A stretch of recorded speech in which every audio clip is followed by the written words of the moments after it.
अस्सलाम वालेकुम नाज़रीन, प्रोग्राम आज के पाकिस्तान और मैं हूं आपका मेज़बान बिलाल खान। आज सबसे पहले बात की जाएगी बिलावल भुट्टो ज़रदारी साहब के हवाले से। उन्होंने आज बड़े गर्म जोशी से जो है वो ख़िताब की और ख़िताब के अंदर कुछ बातें सामने आई हैं। ये भी कहा कि नवाज़ शरीफ चौथी बार वज़ीर आज़म बने तो वो इंतकाम लेंगे जिसका अंदाज़ा ही नहीं लगाया जा सकता, और अगर चौथी बार आना ही है तो तीसरी, दूसरी और पहली बार नौजवानों के लिए क्या किया। लेकिन गौरतलब बात यह है कि जिस बात का अंदेशा बिलावल भुट्टो ज़रदारी साहब ने अपने आज की गुफ्तगू में किया है कि आएंगे तो इंतकाम लेंगे, किससे इंतकाम लेंगे, क्यों इंतकाम लेंगे, और इंतकाम ही अगर लेना है तो फिर चौथी दफ़ा वज़ीर आज़म बनने की ज़रूरत क्या है। आज इस गुफ्तगू को जो है वो मौजूद बहस बनाएंगे और बात करेंगे इस पर। हमारे साथ पाकिस्तान पीपल्स पार्टी से पलवशा अब्बासी हमारे साथ वीडियो लिंक पर ज्वाइन कर चुके हैं, आपका बहुत शुक्रिया। इनको पाकिस्तान से कामरान अख्तर हमारे साथ टेलीफोन कॉल पर मौजूद हैं, आपका भी बहुत शुक्रिया। कामरान साहब, आपकी इजाज़त से ज़रा मैं गुफ्तगू का आगाज़ करें तो पाकिस्तान पीपल्स पार्टी से पलवशा जानना ये चाहूँगा कि बिलावल भुट्टो ज़रदारी इतनी श्योरिटी के साथ कैसे कह रहे हैं कि नवाज शरीफ अगर चौथी बार वजीर आजम बने तो वो इंतकाम लेंगे जिसका अंदाजा ही नहीं लगाया जा सकता। वो किस इंतकाम की बात कर रहे हैं? अस्सलाम वालेकुम। पहले तो बहुत बहुत शुक्रिया, आपने मुझे इनवाइट किया। अगर हम लोग हिस्ट्री उठा के देखें तो नवाज शरीफ ने हमेशा से ही इंतकाम की सियासत की है, और जब भी उनका दौरे हुकूमत रहा है तो हमने देखा है कि किस तरह से उन्होंने खवातीन, बच्चों, मर्दों सब पे जुल्म ढाए हैं, और जो उनको लेकर आते हैं हमेशा उनसे भी उनकी लड़ाइयाँ ही रही। और अगर हम हिस्ट्री उठा के देखें तो उन्होंने हमेशा से इदारों पे सिर्फ तनकीद ही नहीं बल्कि पूरी पूरी जंगों का ऐलान किया है। और दूसरा ये कि नून लीग को ये लगता है they are the royal family of Pakistan, तो उनको ये लगता है कि व्हेन दे विल कम तो वो जो है वो सब पे रूल करना शुरू कर देंगे। वो इदारों को या जो बाकी उनके ओपोनेंट्स होते हैं उनको वो कुछ भी नहीं समझते। अच्छा, तो ये बात अभी की नहीं है, बल्कि जब नवाज शरीफ को लाया जा रहा था तब हाँ से ही सबको नजर आ रहा था कि वो एक बार और आके क्या करेंगे। ठीक है। कामरान साहब, एमक्यूएम जो है वो कल लाइन में प्रॉब्लम हो रही है भाई। आपको मेरी आवाज़ आ रही है? हेलो जी कामरान साहब, जानना ये चाहूँगा कि एमक्यूएम खूब गर्जी बरसी है गुज़िश्ता दिनों में, और मुस्तफ़ा कमाल साहब ने भी जो है वो ये वाज़ेह तौर पर कह दिया है कि कराची की जो अक्सरियती नशिस्तें हैं वो तो अब हम ही लेकर जाएंगे। लेकिन सवाल तो ये है ना कि टाकरा बड़ा सख्त है, बड़ा मुश्किल है, किस तरह से ले जाएंगे सीट्स आप लोग? इतनी श्योरिटी कैसे है?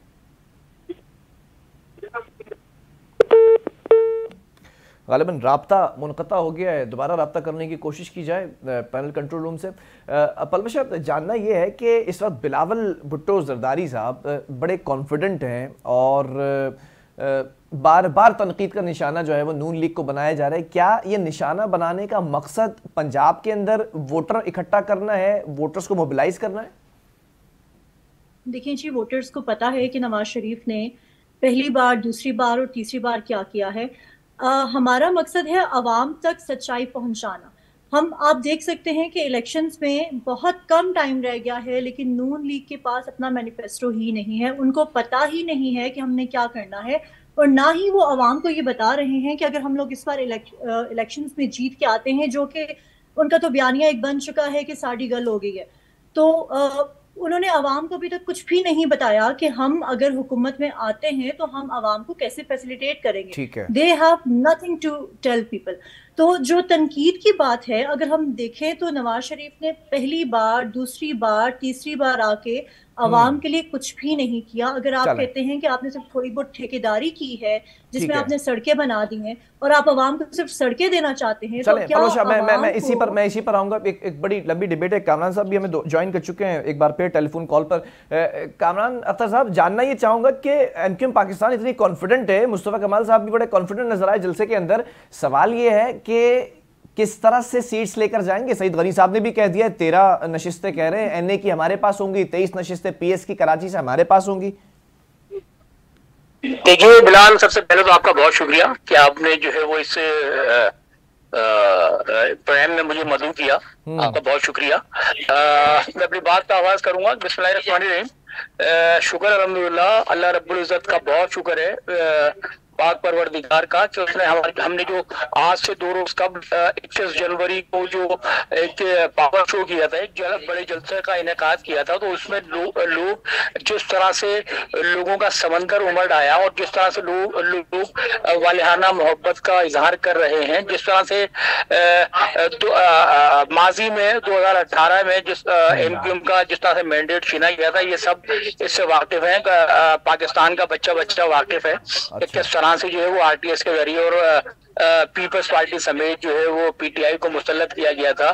तो अल्हम्दुलिल्लाह आज वो सूरत हाल नहीं है और इंशाल्लाह ताला ना सिर्फ एमक्यूएम अपनी सीट चीनी की तमाम तर सीटें वापस लेगी, बल्कि और ज्यादा इंशाल्लाह ताला इंटीरियर सिंध से भी, अंदरून सिंध से भी इंशाल्लाह ताला एमक्यूएम जो है वो फतेहयाब होगी इंशाल्लाह ताला। क्या कामरान आप लोग इस वक्त कॉन्फिडेंट है? ठीक है, माजी के अंदर काम किया है एमक्यूएम ने और वो अमली नमूना बने हैं सामने मुस्तफा कमाल, ठीक है, नाजिम कराची थे, मेयर कराची थे, वो तकरीर भी करते हैं, तो वो अपने हकाइक पर बात कर रहे हैं कि ये कुछ मैंने किया था। लेकिन पिछले 10 सालों के अंदर एमक्यूएम ने ऐसी कोई खातिर खा कोई कारकर्दगी नहीं दिखाई जिसकी बेस पर ये कॉन्फिडेंस जाहिर किया जाए कि हम कराची की तमाम चीज ले 15 वर्षों से बिलाल, पिछले 15 वर्षों से मेरे भाई, पिछले 15 वर्षों से पीपल्स पार्टी की बदकिस्मती के साथ पीपल्स पार्टी जो है वो 15 सालों से बड़ा जमान है, यहाँ पर जबरी इख्तियार के मजे ले रहे हैं, बल्कि लूट खसूट का जो बाजार गर्म कर रखा है,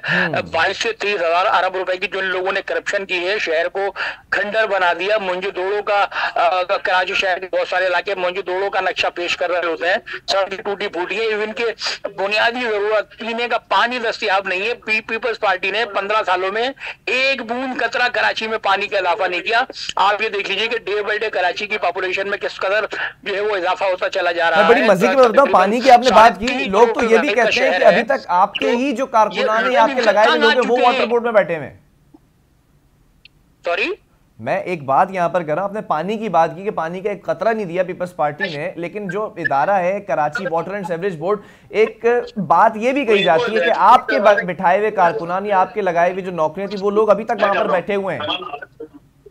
अरे तो भाई वो फारिग करते हैं ना, पिछले 15 साल से बड़ा जुमान है ना। अगर ऐसा है तो ये देखिए, जिसे काम नहीं करना होता बिलाल, वो सिर्फ इल्जाम तराशियां करता है और इनको दूसरे तमाम तर चीजों पर ये हावी हो चुके हैं। तमाम तर जो है वो इंटीरियर सिंध से जो है वो बगैर पढ़े लिखे लोगों को जो है वो जबरी ऑफिसर बनाकर उनको तैनात कर दिया गया। जब ये कह लें कि मजदूर ड्राइवर को पायलट बना दिया जाएगा तो फिर इसी तरह के नताइज जो है वो सामने आएंगे। तो इस तरह की सूरत हाल में मैं कतन इस चीज का मुखालिफ नहीं हूं कि रोजगार क्यों दिया वहां के लोगों को, इंटीरियर सिंध के लोगों को, लेकिन कराची के लाखों नौजवान भी तो बेरोजगार घूम रहे हैं। अच्छा, मैं पूछ लेता हूं, जबरी तो मुसल्लत किया गया। ये वाटर बोर्ड की जहां तक की बात है आपकी, तो ये भाई सिर्फ और सिर्फ इल्जाम तराशियां हैं। ये इन्हीं के सारे करता धरता, इन्हीं के सारे लोग हैं। हाइडेंट माफिया, वाटर माफिया जो है वो सारे इन्हीं के, मैं बड़े बहुत सारे मैं नाम गिनवा सकता हूँ कि जिनके हाइडेंट्स हैं, जिनके जो है पर करोड़ों रुपए और अरबों रुपए जो है इस कराची शहर के लोगों का जो पानी बुनियादी हक है। कामरान अब बात निकली है, वो कहते हैं ना बात निकलेगी तो बड़ी दूर तक जाएगी। अब गिनवाई दे जरा नाम ना। देखिए बहुत सारे इनके जो मिनिस्टर लेवल के लोग भी हैं ना, इनके सारे ऊपरी रहनुमा है, बहुत सारे पुलिस के सरपरस्ती के जरिए जो है ये सारे ये हाइडेंट चलवा रहे होते हैं, गैर कानूनी काम सारे करवा रहे होते हैं। स्मगलिंग एक तरफ चल रही है, डिपार्टमेंटों में करप्शन का एक अजीब गदर मचा हुआ है, एक अजीब माहौल है, और हाइडेंट माफिया अलग है, मंशात माफिया अलग है। ठीक है, थोड़ा सा तवक्कुफ रखिएगा। पलवशा मैं आपकी तरफ भी पढ़ूंगा, लेकिन समीना मतलूब साहिबा भी हैं, एक्स एमएनए हैं और पाकिस्तान मुस्लिम लीग नून से इनका ताल्लुक है, ज्वाइन कर चुकी हैं। समीना साहिबा बहुत शुक्रिया ज्वाइन करने के लिए। समीना साहिबा लाहौर की गलियों के अंदर नारे लगा रहे हैं आपके लिए वोटर्स, और जवाबन मियाँ साहब, मरियम साहिबा भी निकल कर जो है वो नारों का जवाब दे रहे हैं। लगता है क्या कि पंजाब इस बार पूरा क्लीन स्वीप करेगी नून लीग? क्योंकि बड़ा टफ टाइम दे रहे हैं बिलावल, बड़ी जो है वो यॉर्कर्स मार रहे हैं, कह रहे हैं चौथी बार वजीर आजम बनने चले हैं, तो पहली दूसरी तीसरी बार क्या किया नौजवानों के लिए? बिस्मिल्लाहिर्रहमानिर्रहीम। ये जो होता है ना सियासत में, एक दूसरे की लेग पुलिंग या एक दूसरे को खिलाफ बयान देना, वो एक्चुअली वो अपनी पार्टी को या अपना बयानिया बनाने की कोशिश कर रहे होते हैं।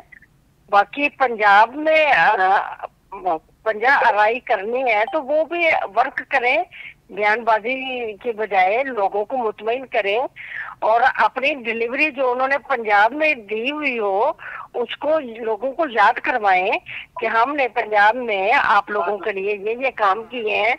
तो हमें उस काम के नाते, देखिए जी, लोग तो डिलीवरी को देखेंगे ना, उस हिसाब से आपको नवाजेंगे ना। तो अगर आपने कोई पंजाब में ऐसा कोई वर्क किया हुआ है तो आप लोगों को याद करवाएं, लोग आपके पीछे चलेंगे।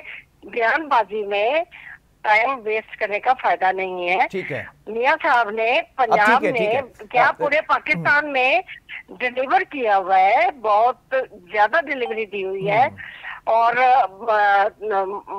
मुल्क की तरक्की में बहुत बड़ा रोल है उनका। मैं पूछ लेता हूं, पार्टी को और किसी पार्टी को इतना लेवल हासिल नहीं है जितना मियां नवाज शरीफ। चले, ये तो आपने खुद अपने मुंह से बात कह दी, लेवल जितना मियां साहब को हासिल उतना किसी सियासी जमात को लेवल हासिल नहीं है।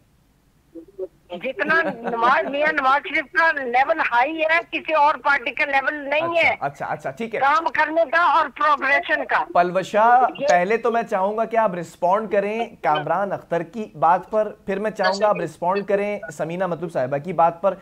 कामरान अख्तर ने जो बात कही है कि 15 सालों से आप लोग बरसरे इख्तिदार हैं ना, पाकिस्तान पीपल्स पार्टी इस वक्त सिंध में बरसरे इख्तिदार है और कराची में भी बरसरे इख्तिदार है, तो कराची के हालात क्यों नहीं बदले? इसकी जिम्मेदार एमक्यूएम कैसे हो सकती है? देखिए जी, कराची के हालात बिल्कुल बदले हैं और सिंध के हालात बदले हैं। और अगर हम देखें तो सबसे ज्यादा हॉस्पिटल्स भी अगर हैं तो वो सिंध में ही हैं। बाकी एमक्यूएम अगर ये चाहती है कि जिस तरह से हमेशा उन्होंने डराने धमकाने और नफरत वाली एक सियासत की है, तो पीपल्स पार्टी इस पे कभी बिलीव नहीं करती और 15 साल से पीपल्स पार्टी डिलीवर कर रही है, तभी लोग बार बार उनको मुंतखब कर रहे हैं। अच्छा, और बाकी जो जी ठीक, कंटिन्यू कीजिएगा। मैं समीना साहिबा का भी कमेंट आपसे चाहूंगा कि उसके ऊपर आपका क्या रद्द अमल है कि मियां साहब के पास ही सबसे बड़ा हाई लेवल है, तो पीपल्स पार्टी फिर क्या कर रही है पंजाब के अंदर, क्यों जोर आजमा रही है? ये तो क्लीन स्वीप करने की ताकत रखते हैं। मियां साहब ने अभी आकर लड़ाई झगड़े शुरू कर देने हैं और आवाम के सामने जी क्या मतलब रोना है, क्योंकि पहले भी वो डिलीवर नहीं करते रहे, अभी भी डिलीवर जब नहीं कर सकेंगे तो वो यही कहेंगे मुझे तो लाया गया था। आप देख लें, आप कमेंट तो कर रही हैं, दोनों इत्तेहादी इस वक्त आपके मुकाबिल बैठे हुए हैं, एमक्यूएम और नून लीग दोनों इत्तेहादी हैं। नहीं, इंशाल्लाह इस दफा पंजाब में जो पीपल्स पार्टी है, आप देखिएगा कि वो कितनी सीट्स लेगी। और मैं कहती हूँ नून लीग वाले एक दफा अगर जाएं तो लाड़काना में जलसा करके दिखाएं, जिस तरह बिलावल भुट्टो साहब पंजाब में आके इनको ललकार रहे हैं। ये लोग तो कहते हैं कि पंजाब जो लाहौर है वो हमारा गढ़ है, और अगर लाहौर में बिलावल भुट्टो साहब आ सकते हैं तो मैं तो कहती हूँ कि मियां साहब को चाहिए वो लाड़काना जाएं या सिंध जाएं, वहां पर जाके जलसा करें, ताकि उनको अपना लेवल भी पता चले और उनको अपनी पॉपुलैरिटी भी पता चले। ठीक है कामरान, जरा रिस्पॉन्ड कीजिएगा। एमक्यूएम ने हमेशा डराने धमकाने की सियासत की है, डराने धमकाने की सियासत से क्या एमक्यूएम बाहर आ गई है? मुखालिफ एमक्यूएम के कामों से, एमक्यूएम जिस तरह से कराची में और जिस तरह से लोगों की खिदमत करती रही है, हमारे सियासी मुखालिफिन को कोई बात नहीं मिलती, वो इसका काम से मवाजना नहीं कर सकते। एमक्यूएम पाकिस्तान के किसी भी रहनुमा का, और मुस्तफा कमाल भाई का दौर आपके सामने है, डॉक्टर फारूक अत्तार का दौर आपके सामने है। उन अदवार के बाद चलें कामरान, उन अदवार के बाद ऐसा कोई दौर नहीं है ना पिछले 10-12 सालों में। सुन तो लीजिए, अरे अब्दाल सुन तो लीजिए। देखिए, पीपल्स पार्टी को तो आईना इनको नजर आ रहा है। ये आईने के सामने मेरे ख्याल से इनके जो लीडरान है वो खड़े हुए होंगे और उनको अपना असल चेहरा नजर आ गया होगा। अब इनकी कारकर्दगी देख लीजिए, 15 साल कारकर्दगी देख लीजिए कि ये सिमट कर पीपल्स पार्टी अंदरूनी सिंध के चंद जिला की रह गई। यहाँ से इनके लीडर, जिसको ये लियारी को, कराची के लियारी को ये गढ़ कहा करते थे, आज लियारी से पीपल्स पार्टी के उम्मीद जो है वो जो चेयरमैन साहब है बिलावल भुट्टो साहब, वो इलेक्शन फाइट नहीं कर रहे हैं यहाँ से। अच्छा, इन्हें अपना चेहरा नजर आ चुका कि कराची की बाशऊर आवाम अब किसी धौंस धमकियों में नहीं आएगी। जिस तरह से इन लोगों ने पूरा सिस्टम बिठाया हुआ है पीपल्स पार्टी ने, ये जो सईद गनी का आपने जिक्र किया, तो जिस तरह से इन लोगों ने अपना पूरा सिस्टम बिठाया हुआ है, डीआरओ, आरओ और निचली तमाम तरह मशीनरी, थाने, एसएचओ, पुलिस वाले, इंटीरियर से बुला करके यहाँ पर जो जबरी मुसल्लत कर दिए गए, अब इनके तमाम तरह हथकंडे इंशाल्लाह नाकाम होंगे। और इनके जो 15 साल कारकर्दगी है ना, इनके मुंह पर दे मारी। कितनी सीट्स निकाल ले फिर आप लोग? 21 तारीख को सुनिए, 21 तारीख को जो ताबूत तैयार था, उस ताबूत में आधी कील ठोक दी। हाँ। और 8 फरवरी का दिन है, इंशाल्लाह ताला वो कील जो है वो मुकम्मल ठोक करके ताबूत को जो है वो कह वो शादी हो गई, दुल्हन आ गई, वलीमा 8 फरवरी को होगा। खत्म कर दिया जाएगा क्या कहते हैं? फारूक सत्तार ने भी तो कह दिया वलीमा 8 फरवरी को होगा। ऐसा तो नहीं है कि इंशाल्लाह जी देखिए इंशाल्लाह ताला एमक्यूएम, मैंने पहले कहा आपको कि एमक्यूएम जो है वो अपनी जो तमाम तर चीनी गई सीटें थी, तमाम को तशबीह दी है दुल्हन से, इस बार किससे ब्याया गया है इंशाल्लाह ताला? कामरान, एमक्यूएम को तशबीह दी दुल्हन से, if I am not wrong, तो किस बार ब्याया गया, किससे ब्याया गया इस बार? देखिए ब्याया किसी से नहीं किया। फारूक सत्तार भाई तो यकीनन जो है वो एक जो है वो दौरान स्पीच जो है वो ऐसा लोगों को खुश करने के लिए जो है वो कह देते हैं, और बिल्कुल जो है वो बयाने वाली बात नहीं है। एक मिसाल मतलब ऐसे दी गई कि भाई जो है वो इंशाल्लाह ताला जश्न मनाएंगे और वलीमा खाएंगे इंशाल्लाह ताला। अपनी तमाम तर चीनी गई सीटें वापस लेने के बाद में इंशाल्लाह ताला खुशी अल्लाह के हुजूर जो है वो नवाफिल अदा करेंगे, शुक्राने की नवाफिल अदा करेंगे, और इंशाल्लाह ताला फिर जो है वो जश्न भी मनाएंगे भरपूर। और इनकी पीपल्स पार्टी की अंदरून सिंध की जो पार्टी है, पीपल्स पार्टी, जो मैं समझता हूँ कि असल मुल्क दुश्मन जमात है, जिसने 22,000 अरब रुपए की न सिर्फ करप्शन की, बल्कि जब जब इनको मौका मिला इन लोगों ने पाकिस्तान को नुकसान पहुंचाने की कोशिश की। पहले भी पाकिस्तान दो लफ्ज करने वाले लोग ये पहले भी इन लोगों ने पाकिस्तान को 2 लफ्ज किया, तो ये इस मर्तबा इंशाल्लाह ताला इनका सफाया करेंगे यहाँ से, पूरा सिंध से इनका सफाया करने की कोशिश हमारी इंशाल्लाह। समीना साहिबा, पलवशा अब्बासी साहिबा ने कहा है कि बिलावल तो आके पंजाब में लड़कार रहे हैं, आप आए लाड़काना के अंदर बड़ा एक जलसा करके दिखाएं, मजमा इकट्ठा करके दिखाएं। नहीं तो बिलावल ने सिंध में क्यों नहीं अभी तक जलसे किए? सिंध में तो ये कॉन्फिडेंट है ना, सिंध में 15 सालों से अक्सरियत लेते आ रहे हैं।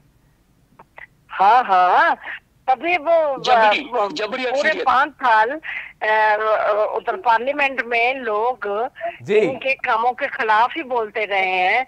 इन जो वहाँ के लोगों को मुश्किलात हैं वही बोलते रहे हैं, जो इनके नुमाइंदे हैं। समीना साहिबा, let me remind you, x for जो आपके वजीर खारजा हैं, ये साथ बैठे हैं कैबिनेट में शहबाज शरीफ साहब के साथ, तारीफें की हैं, भूल कैसे गई आप? नहीं तो तारीफें तो बिलावल साहब ने भी बहुत की हैं, बिलावल साहब कैसे भूल गए? वो मियां शहबाज शरीफ की बहुत तारीफें करते रहे हैं।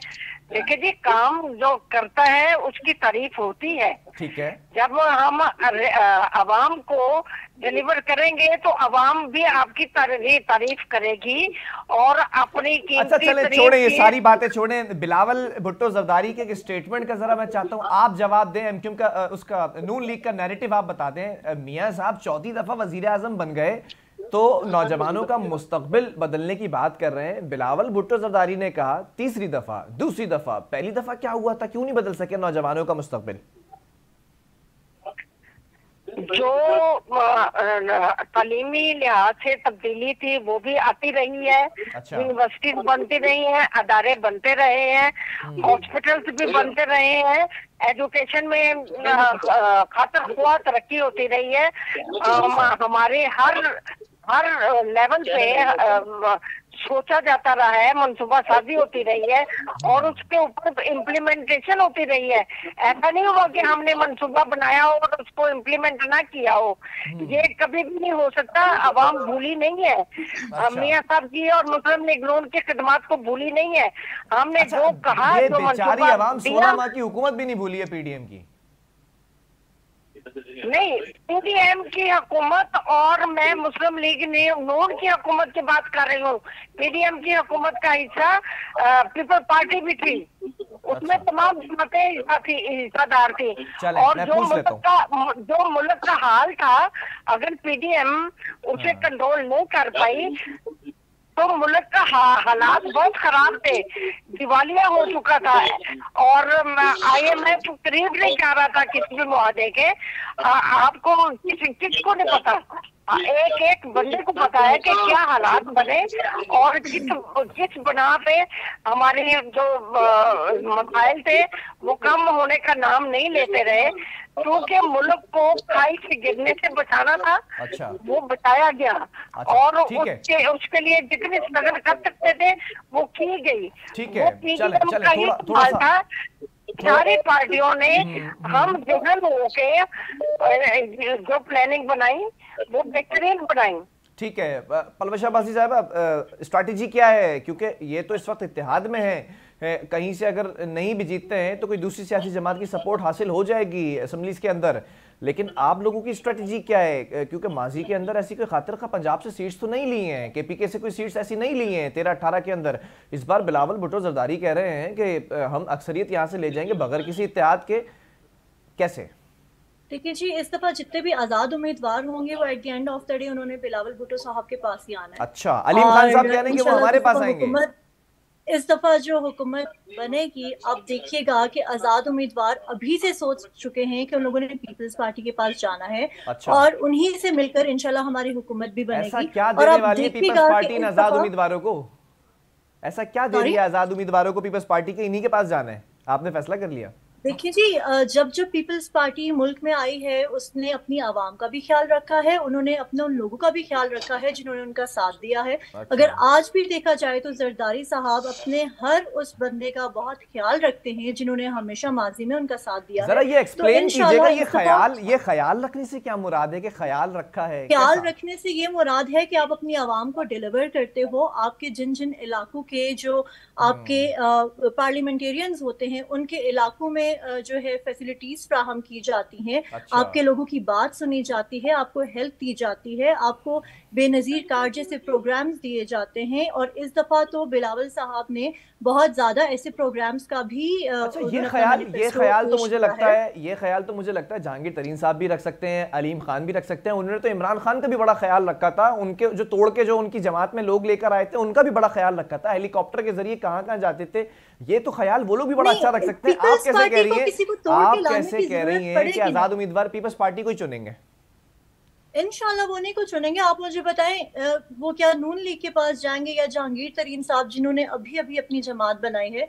तो पीपल्स पार्टी ने हमेशा आवाम को डिलीवर किया है। चले मैं एक आम शहरी की हैसियत से आपसे सवाल करता हूं ना कि अगर ये तासुर बिल्ड हो गया कि मियां साहब वजीर आजम बनने वाले हैं, तो मैं आजाद उम्मीदवार अगर होऊंगा तो मैं तो चाहूंगा ना कि मैं उस जीती हुई पार्टी में जाऊं, ना कि ऑपोजिशन की पार्टी में बैठने जाऊं। ये तासुर तो आप लोगों ने बिल्ड किया है। लेकिन मियां साहब को लगता ये है कि वो वजीर आजम बनेंगे, लेकिन at the end of the day मियां साहब वजीर आजम नहीं बनेंगे। और इंशाल्लाह ये हम सब देखेंगे। ठीक है, क्योंकि जो उनको लाने वाले हैं उनको भी पता है कि अगर मियां साहब वजीर आजम बनते हैं तो फिर उन्होंने मुल्क के क्या हालात कर देने हैं। ठीक है, कामरान अख्तर, एक सवाल मेरे जहन में आ गया आउट ऑफ द बॉक्स, जाकर जरा इस पर जवाब दीजिएगा। आजाद उम्मीदवार क्या चाहेगा कभी कि मैं एमक्यूएम का हिस्सा बन जाऊं? सॉरी बिलाल, आजाद उम्मीदवार क्या कभी चाहेगा कि मैं एमक्यूएम का हिस्सा बन जाऊं, एमक्यूएम की नशिस्तें बढ़ा दूं? कराची से भी बड़े आजाद उम्मीदवार लड़ रहे हैं ना, जो खास तौर पर पीटीआई से मुनहरिफ है। जी, ये हर किसी का तो सियासी हक होता है कि वो किसी भी पार्टी को ज्वाइन करे, लेकिन ये जो अभी आपका जिस तरह इशारा है और पंजाब में जिस तरह की चीजें हो रही हैं, तो ये खरीदो फरोख्त के ये करप्शन का पैसा, हराम का पैसा कमाकर ये लोगों को खरीदे हैं। ये जमीर जो है वो लोगों के खरीद रहे होते हैं, वोट खरीद रहे होते हैं। ये खरीदो फरोख्त के माहिर हैं। ये असल में सियासत नहीं करते। ये माफ करते हैं। एमक्यूएम तो कभी नहीं खरीदती रही है ना, पीपल्स पार्टी वाले नहीं, एमक्यूएम नहीं खरीदती, नहीं एमक्यूएम नहीं खरीदती, एमक्यूएम को जरूरत नहीं है। अच्छा, लेकिन एमक्यूएम के बहुत से लोग ऐसे हैं, एमक्यूएम के कामरान साहब, एमक्यूएम के कुछ बहुत से लोग ऐसे हैं जो एमक्यूएम छोड़कर चले गए हैं, पीपल्स पार्टी में चले गए हैं। ख्वाजा सुहेल मंसूर की बात कर रहे हैं आप सेंट्रल से। हर शख्स का किसी का क्या मसला है, किसी का क्या मसला जातियात को लेकर के और इसको फिर अना का मसला बना लिया जाए। और सवाल तो ये पैदा होता है ना, रजा हारून चले गए, अनीस एडवोकेट चले गए, ख्वाजा सुहेल मंसूर चले गए। एमक्यूएम के वोटर जो इंटैक्ट है ना, वो पतंग के साथ और इस फ्लैग के साथ है। ठीक है, नॉट मतलब कोई शख्सियत बस्ती नहीं है एमक्यूएम में। एमक्यूएम के खिलाफ रही है। ये तो बात बहुत दूर तक चली जाएगी पार्टी की तरह। क्या कह रहे हैं? मैं तो और पीछे चले जाता हूं। आपने कहा पतंग से मंसूब है, ये एमक्यूएम का वोटर तो और पीछे जाकर कहीं और मंसूब नजर आता है जब मैं सड़कों पर उतरकर बात करता हूं। बिल्कुल था ना, बिल्कुल था। लेकिन रजा हारून के जाने से, अनीस एडवोकेट के जाने से, ख्वाजा सुहेल मंसूर के जाने से एमक्यूएम को कराची के वोट के अंदर फर्क नहीं पड़ेगा क्या? नहीं, कोई फर्क नहीं पड़ता, कोई फर्क नहीं पड़ता। रत्ती एक जर्रा बराबर फर्क नहीं पड़ता। ख्वाजा सुहेल मंसूर हो या कोई भी 30 मार्का हो, किसी के जाने से कोई फर्क नहीं पड़ता। जब आप कह रहे हैं कि सबकी राय का एहतराम करते हैं, तो फिर खालिद मकबूल सिद्दीकी ने ये क्यों कह दिया कि पीपल्स पार्टी का शुक्रिया कि उन्होंने कचरा ले लिया एमक्यूएम का? ये तो जरा सी इंसल्टिंग मैंने अर्ज की ना, आपने मेरा पॉइंट नहीं लिया आपने। मैंने अर्ज की ना कि किसी जातियात को जाती इसको मसला बना करके छोटे छोटे जो है वो अपने मुफादात को मद्देनजर रखकर और जो है वो फिर पार्टी को अगर ब्लैकमेल किया जाए और फिर जो है वो ऐसी पार्टी में को ज्वाइन किया जाए कि वो बिल्कुल वो शख्स गलत था। कामरान साहब, दो अलग अलग बातें हो गई। मुझे जरा कंफ्यूजन, मैं कंफ्यूज हो गया हूँ, आपका वोटर भी कंफ्यूज हो गया होगा। आपका वोटर बिल्कुल कंफ्यूज हो गया होगा। अभी इलेक्शन के दौरे कंफ्यूज ना करें वोटर को क्लियर कर दें। क्या एक सबकी राय का एहतराम करना चाहिए या फिर वो गंदे अंडे थे या कचरा थे? बिलाल, वोटर हमारा कंफ्यूज नहीं है। वोटर्स को पता है कि एमक्यूएम का जो भी नुमाइंदा होगा, कोई भी नुमाइंदा होगा, वो एमक्यूएम एक जुमले में जवाब दे देना, बात निकलेगी बड़ी दूर तक जाएगी। क्या वो गंदे अंडे थे जो या कचरा थे जो खालिद मकबूल सिद्दीकी कह रहे हैं, या आप कह रहे हैं कि राय का एहतराम करना चाहिए उन लोगों की? बता दें मुझे एक बात। नहीं, मैं ये समझता हूँ कि मुल्क दुश्मन जमात और इस मुहाजिर दुश्मन जमात, इस शहर के दुश्मन जमात, शहरी इलाकों के दुश्मन जमात को जो ज्वाइन कर रहा है, मैं समझ रहा हूँ वो उसको कचरा ही कहा जाए तो मुनासिब रहेगा। चलें, ठीक है, वो कचरा ही था एक तरह से। ठीक है, मतलब एमक्यूएम ने अपनी सियासी जमात में कचरा भर के रखा हुआ था जिसका एमक्यूएम को काफी अरसे से नहीं पता था। बहरहाल समीना मधु साहब, छट जाएंगे वक्त के साथ साथ जो है वो लोगों की जो तरजीहात तब्दील हो रही होती है। तो इस तरह से जो है वो ये आना जाना लोगों में लगा हुआ है। चौक दर चौक रोजाना की बुनियाद पर मुख्तलिफ इलाकों में, मरकज पर रोजाना की बुनियाद पर जो है वो शमूलियत इख्तियार कर रहे हैं। पीपल्स पार्टी को छोड़ करके बेशुमार लोग जो है वो शमूलियत इख्तियार कर रहे हैं। ठीक है, मैं इस पर कमेंट लेता हूं आपका, मैं कमेंट लेता हूं। जरा दूसरे मेहमान भी मौजूद हैं, दूसरे भी मौजूद हैं, उनका भी मौक़िफ़ ले लें। समीना मधु साहिबा, आपने गुफ्तगू सुनी होगी, खूब गरज बरस के जो है वो एमक्यूएम का मौक़िफ़ भी सामने आ गया है और इतवार के रोज जो जलसा हुआ है उसके अंदर भी ये बड़े दावे और बातें की गई हैं। लगता है कि आपको कि एमक्यूएम आपका साथ देते हुए कुछ जितवाने में मदद साबित करेगी, खास तौर पे कराची के अंदर? देखिए जी, जो एक दफा एक दूसरे के साथ चलने के लिए वादा कर लेते हैं तो उन्हें चलना चाहिए। अपनी जुबान, इंसान की जुबान ही तो है वो वादा ही क्या जो वफा हो जाए। मुझे तो याद आ गया एमक्यूएम का साथ पीटीआई के साथ, अदम एतमाद में आपके साथ, पीडीएम के हिस्सा आपके साथ और अब फिर आपके साथ। ऐसा ना हो कोई और साथ ले जाए। ये तो प्योरली इन लोगों का अपना जाती फैसला होगा कि उन्होंने किसके साथ चलना है। उनको पाबंद नहीं किया जा सकता, उन पर सख्ती नहीं की जा सकती। उनके फैसले का ही एहतराम किया जा सकता है और वो साथ तो आपने भी खूब दिया था पाकिस्तान पीपल्स पार्टी का। जरदारी साहब क्लेम करते हैं कि मैंने बनाया था शहबाज शरीफ को वजीर आजम, मैंने बनाई थी पीडीएम। आप लोग भी बगलगीर हुए थे। आज वो वादा क्या जो वफा ही ना हुआ? नहीं तो वादा कौन सा टूटा है? मतलब साथ छूट गया। सारे सियासी जो आपके दोस्त थे वो सब आपके साथ हैं इस वक्त, सिवाय पाकिस्तान पीपल्स पार्टी के। सिर्फ जरदारी साहब की फोन कॉल तब गई थी जब मियां साहब ने कदम रखा था पाकिस्तान की सरजमीन पर। उसके बाद अब तक कोई राब्ता नहीं हुआ इन दोनों का आपस में। वजह क्या है? मेरी एक बात सुने, अव्वल तो पीपल्स पार्टी ये भी तो क्लेम करती है वो पीडीएम का हिस्सा नहीं है। ऐसे ही है, पीडीएम बनाने वाले भी तो वही क्लेम करते हैं। हाँ, लेकिन पीडीएम को छोड़ने वाले भी वही थे और बाकी वो सिर्फ अलायंस बन के रह गए थे, लेकिन पीडीएम का हिस्सा नहीं थे। चले मुझे एक बात बताएं, अगर पीडीएम का हिस्सा ना होते तो अदम एतमाद की तहरीक कामयाब करा लेते क्या शहबाज शरीफ साहब अकेले? मैंने तो यही तो आपको कह रही हूँ कि अलायंस का हिस्सा थे। चले ठीक है, आप उनसे पूछे, वो मैं पूछ लेता हूँ। पलवशा अब्बासी है हमारे साथ, ज्वाइन किया हुआ इन्होंने वीडियो लिंक पे। पलवशा आपने गुफ्तगू सुनी? पलवशा आपने गुफ्तगू सुनी?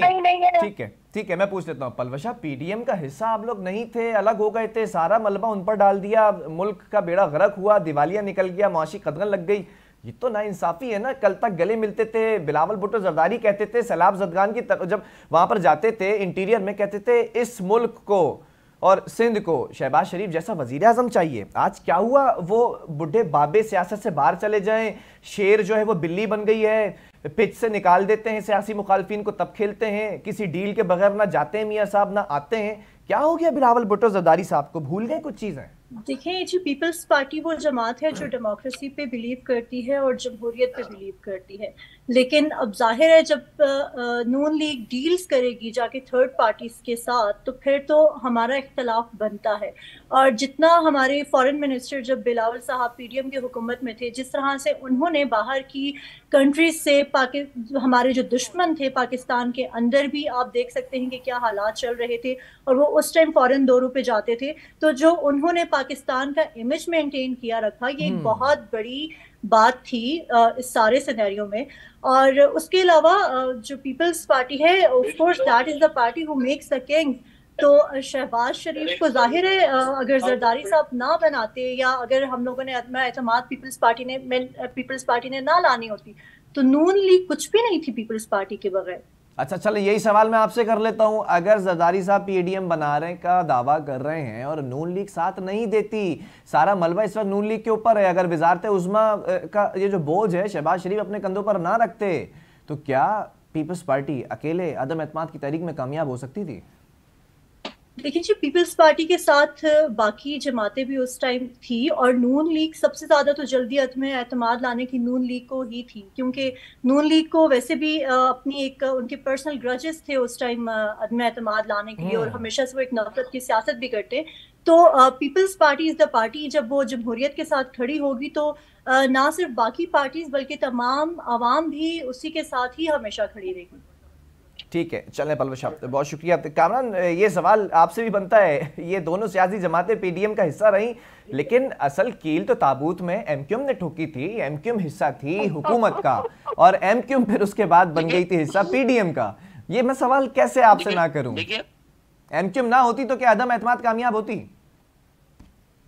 जी बिल्कुल, देखिए ये बिल्कुल सही किया गया था, और ये एक मुल्क दुश्मन जो है वो एक आला मनसब पर, पाकिस्तान की आला मनसब पर जो है वो फाइज बैठा हुआ था, बिल्कुल सही किया था। इसके बिल्कुल एमक्यूएम जो है वो अल्लाह रब्बुल इज्जत ने एमक्यूएम को जो है वो इस काबिल आरटीएस चलने के बावजूद भी इस काबिल किया कि एमक्यूएम के वोट जहां पर होंगे वही जो है वो गवर्नमेंट कर सकेगा, गवर्नमेंट बना सकेगा, और एमक्यूएम अगर ना चाहे तो वो गवर्नमेंट नहीं चल सकेगी। तो ये अल्लाह के शुक्र गुजार है कि आरटीएस चलने के बावजूद भी जो है एमक्यूएम एक सियासी जमात है, एमक्यूएम एक सियासी जमात है, बड़े पुख्ता फैसले किए हैं, माजी के अंदर बड़ी तलखियां झेली हैं। नून लीग जिसका आप साथ देने जा रहे हैं, इन्हीं के अदवार के अंदर आपके साथ 3 बड़े ऑपरेशंस भी हुए हैं। चले, आपने वो भी बुला दिए। सुन सवाल सुन लेना। एमक्यूएम ने वो 3 बड़े फैसले भी झेले जिनसे एमक्यूएम के जो सियासी ढांचा था वो तबाही का शिकार हुआ। तमाम चीजें अपनी जगह, लेकिन एमक्यूएम हमेशा ये एक्सक्यूज क्यों देती है, यही माजरत क्यों करती है कि फैसला किया था हमने लेकिन वो हमारे हक में बेहतर साबित नहीं हुआ? कराची की आवाम क्या ये तमाम चीजें नहीं देख रही है कि फैसले फिर गलत हो रहे हैं? देखिए, वादे वही तो हर गवर्नमेंट जो भी फेडरल की वफाकी जमात बनकर सामने आती है, तो एमक्यूएम जो है वो एमक्यूएम की कोशिश होती है कि अपने लोगों को, अपने वर्कर्स को, अपनी आवाम को, अपने वोटर सपोर्टर को फैसिलिटेट करने के लिए जो है वो गवर्नमेंट को जो है गवर्नमेंट का साथ दे, ताकि अपने लोगों को फैसिलिटेट कर सके, लोगों के बुनियादी वसाइल, बुनियादी मसाइल का जो है वो हल किया जा सके, लोगों को रोजगार फराहम किया जा सके। सुनिए तो सही बिलाल। तो और रही बात इस मर्तबा की, तो एमक्यूएम जो है वो किसी गवर्नमेंट का हिस्सा नहीं बनने जा रही। एमक्यूएम के अहम और तीन बुनियादी नुकात हैं कि उन पर जो भी गवर्नमेंट जो है वो बनाने की पोजीशन में होगा, तो उसके सामने जो है वो 3 नुकात रखे जाएंगे। उस पर अगर अमल करते हैं, वादे वही माजी में बहुत बेशुमार किए गए, हर पार्टी ने किए, पीपल्स पार्टी ने भी किए, नून लीग ने भी किए। नून लीग ने फिर खातिर खा जो है वो कुछ ना कुछ ये कह लेंगे आटे में नमक के बराबर जो है वो थोड़ा सा जो है वो कराची शहर को जो है वो जो मसाइल थे इसको निकालने में जो है वो एक हल्का फुल्का मामूली सही लेकिन हल्का फुल्का किरदार जरूर अदा किया। लेकिन इस बार जो ऐसा नहीं होने जा रहा, मैं आपको इस बार ऐसा नहीं होने जा रहा। हम हम आईनी तरामीम चाहते हैं, 3 आईनी तरामीम चाहते हैं जिसमें लोगों को, आवाम को बाइख्तियार बनाया जाए, लोगों को बल्दियाती निजाम को। कामरान साहब, मैं एक सवाल भी कर रहा हूं और आपके वोटर्स भी सुन रहे हैं, एक एडवाइस भी देना चाह रहा हूं कि एमक्यूएम एक मिसाल कायम कर दे ना, एमक्यूएम एक मिसाल कायम कर दे इस बार, अगर हुकूमत का हिस्सा बनती भी है, एमक्यूएम एक मिसाल कायम कर दे अगर हुकूमत का हिस्सा बनती भी है, मेरी नेक ख्वाहिशात भी हैं कि आप बने, लेकिन मिसाल कायम कर दे इस बार, कह दे कोई मिनिस्ट्री नहीं लेंगे, कोई कमेटी की चेयरमैनशिप नहीं लेंगे, सिर्फ काम करने के लिए बैठे हैं, कह दें इस बार आवाम को। इंशाल्लाह ऐसा ही होने जा रहा है, क्या मतलब कोई मिनिस्ट्री नहीं लेंगे? और आपको ये प्रैक्टिकली चंद रोज बाद, तो अब तो दिनों की बात रह गई, इंशाल्लाह ताला 15 रोज में जो है वो सारा गवर्नमेंट चले। 23 जनवरी को इसके बाद आपको नजर आएगा इंशाल्लाह। 23 जनवरी को कामरान अख्तर साहब, यानी कि आपका मैं स्टेटमेंट रख लेता हूं, मैं 8 फरवरी के बाद जब भी मुल्क के अंदर कैबिनेट बनेगी तो मैं ये जुमला दोहराऊंगा कि आप कोई मिनिस्ट्री नहीं लेने वाले हैं इस बार, सिर्फ काम करेंगे। 3 आईनी तरामीम चाहती है एमक्यूएम, 3 आईनी तरामीम चाहती है। हम एमक्यूएम पाकिस्तान अनकंडीशनल सपोर्ट करेगी, कोई भी पार्टी क्यों ना हो, ठीक है, हाँ कोई भी पार्टी क्यों ना हो, लेकिन अभी जो नजर आ रहा है बिल्कुल जिस तरह से पीपल्स पार्टी का सफाया होने जा रहा है यहाँ से, तो नून लीग की पोजीशन वाजे है, नून लीग की पोजीशन वाजे है, तो इंशाल्लाह ताला इनके सामने भी जो है वो यही चीजें रखी जाएंगी। 3 आईनी तरामीम कर दें भाई, समीना साहिबा, नून लीग की पोजीशन वाजे, एमक्यूएम कह रही है नून लीग की पोजीशन, बल्दियाती इदारों को इलेक्शन वाजे हो गई है। समीना साहिबा, हर बंदा, हर सियासी जमात यही कह रही है। क्या कह रही है? हर सियासी जमात ये कह रही है, एमक्यूएम भी कह रही है, नून लीग की पोजीशन तो वाजे हो गई है। ऐसा क्यों तासुर जा रहा है? इलेक्शन होने हैं, फेयर इलेक्शन होने हैं, लेकिन मियां साहब पहले से डिक्लेयर क्यों होते जा रहे हैं? नहीं, फेयर इलेक्शन ही होंगे इंशाल्लाह।